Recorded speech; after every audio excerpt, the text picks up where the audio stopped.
You started your question, so I had the similar thing. Not only ASEAN, but what about neighboring Bangladesh, Nepal, Bhutan? How does the Seven Sisters fit into the Look-East doctrine, and will Britain benefit from it? Thank you, sir. Thank you for giving me the opportunity. There was, of course, Manoj Jhaji is from Bihar, and that is also, I consider, a part of East. And defense expert has very eloquently spoken about the Indo-Pacific, the strategic importance of Indo-Pacific. The lady here, Mrs. Khan, she's spoken about the economic aspects, and I completely agree. There is one thing which I would like to explain to everyone else, is that we're talking about India. India is just not a singular entity. India is not about, and when you come to London, we don't expect only to see the Britishers. We see different cultures, we taste different cuisine. But India is far bigger than that. So what works for you in, let's say, Hyderabad? I see a lot of people from Telangana here. What works for you in Hyderabad may not work with someone, this lady who's from Canton. There are different rules. What works in Uttar Pradesh need not work in Tamil Nadu. So one has to understand that what are you coming to India and dealing with? Does the future of India lie in its big cities? I think they're saturated. That's why we have a lady like Angela Rayner, who's from Stockholm, and she's probably projected as a leader for the future. We have our honorable former minister and someone I really look up to, Salman Khurshid, and he's from Tripura. So I don't think that the idea of India lives in the cities anymore. It did to simplify things, but no, I don't think so. Now yet, let's look at it from a strategic point of view. I'll talk about politics later, because I need to also get back to that. We cannot forget our original profession. But let's talk about strategically. China is a threat. Everybody is saying China is a threat. Where is China a threat? In Uttar Pradesh? No. Is China a threat in Nepal? Absolutely. They are controlling the entire influence of China is there. The Chinese influence in Myanmar, which is just next to us. The China coming into Sikkim and the Finger area, taking in territories from Bhutan. China looking at influencing through Asian development banks in Bangladesh. China coming and taking over a port of Sri Lanka.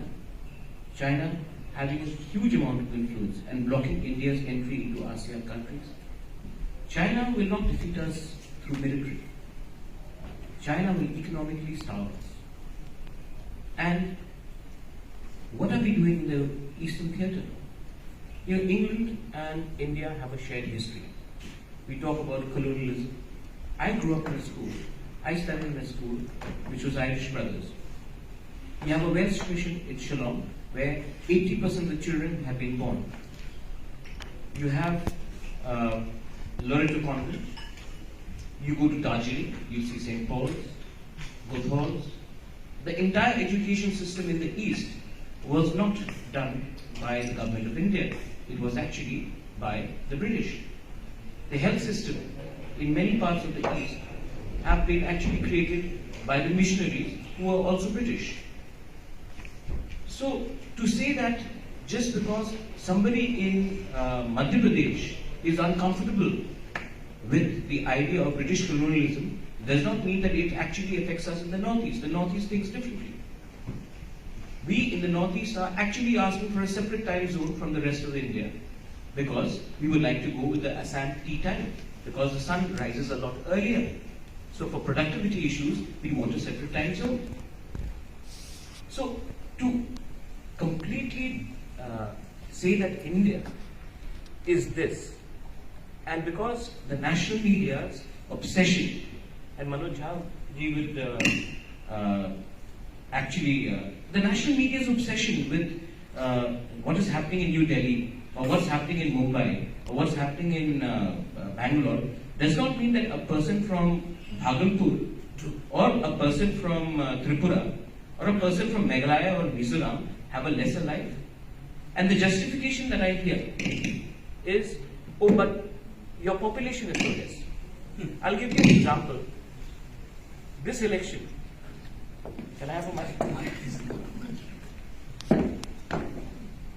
वो कहते हैं ना कि mic बंद करने से आवाज बंद नहीं होती, अमिताभ बच्चन ने कहते. So the entire obsession. So I'll give you an example of the recent election which happened in Goa. Goa's population is smaller than that of Manipur, but all the national TVs were in Goa. They have lesser amount of legislative seats, but they were all in Goa, and they cover Goa more than Manipur. So it is not about population. It's about how connected you are with another part of India. I'm very happy that I'm sharing the stage here with Manoj Haji. My sister is married in Gumrao. We have a long history with Narwkha. And we've actually, there was a time when everybody said, oh, Bihar, Gunda Raj. Are you to Bihari? You know how much it does to hurt the conscience of an individual in that area? So I would urge Britain, England, you have a deep connection with our part of the world. And kindly do not ignore that. When you talk about trade, trade need not be only manufacturing jets. Our region is pristine with mountains, rivers. Why don't you look at tourism? You will not be able to compete with a Taj or a ITC in Bombay or Delhi, but you could look at tourism in our part of the world. You could look at agriculture. You could look at trade. There is a road from Manipur which goes all the way up to Thailand. Who built that road? Well, not us. It was definitely not within Gatkare. It was General Stilwell. It is still there. These routes need to be explored. Linkages to Bangladesh. We all look upon Bangladesh, some people even call them through different names, which I will not say here. Bangladesh's economy is growing far faster than ours. In fact, their output is far more than ours. Can we ignore such a big population? Can we identify a population purely on the basis of how they look, what they speak, or which religion they preach? No. So if India needs to actually come up in the global forefront, India will need to get away from this nationalistic politics. Yes, there was a time when we needed to assert ourselves. Shashi Tharoor has done it many times in the British Parliament and all that. But beyond the rhetoric, there has to be productivity. What is that productivity? The productivity is why is everyone doing business in China? We can all talk about human rights. We can all talk about lack of democracy. But the ease of doing business is faster there, it's easier there. But when it comes to Britain and India, not only have we inherited civilization, we have also inherited a deep-rooted bureaucracy which is in India and is in Britain. And that's why the problem I don't see is between the politicians. I see it more between the red tapeism which exists. Coming back to our region, now coming back to what Manoj Haji was saying, of course we need people-to-people contact. Of course we need to have a dialogue. We have inherited a constitution which is completely, more or less, from the British. We are communicating here today in English. The language which in people in my state, my tribe, we belong to a small tribe, Tripura people, very small tribe. But let me proudly say that we lost 1,100 soldiers fighting shoulder to shoulder in Myanmar in the Second World War. And we fought along with the British against the Japanese.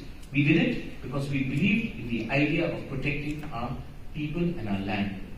The Battle of Kohima, the Battle of Imphal, these have happened and our people have seen and never did once. We are not ungrateful people, we remember that.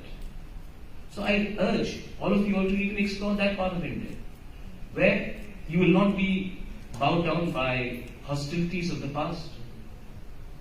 India loves a lot of things English. That we are today, Tripura people today, are asking for a language to be written in a script which is Latin, Roman, English.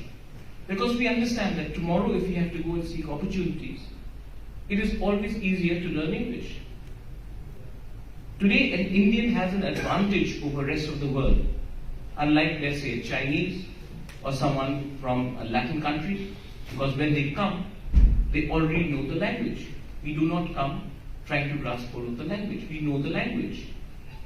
Our pronunciation may be slightly off here and there, but the entire IT industry has actually boomed compared to our neighbors is because of our proficiency in English. I've never studied outside. I've never gone to Oxford, Cambridge. I've never studied in Delhi. I've never studied in Bombay, Mumbai. I've studied in Northeast. But I think my English is pretty alright for you all to understand what I'm saying. So, education is another area where I think that you all should look into it. Quality education. Healthcare. You already have a legacy of healthcare in our part of the world. Healthcare is again, when Manoj Jhanti says, people-to-people contact. What is the biggest contact? Healthcare. Healthcare can move, shape and move wonders in this world. Healthcare is something you should look at. Tourism is something you should look at. Because tourism is not only about building hospitals, sustainable tourism is something you should look at. Energy. Climate change. We all worry about climate change. We are rich in resources. But we do not want to engage in mining.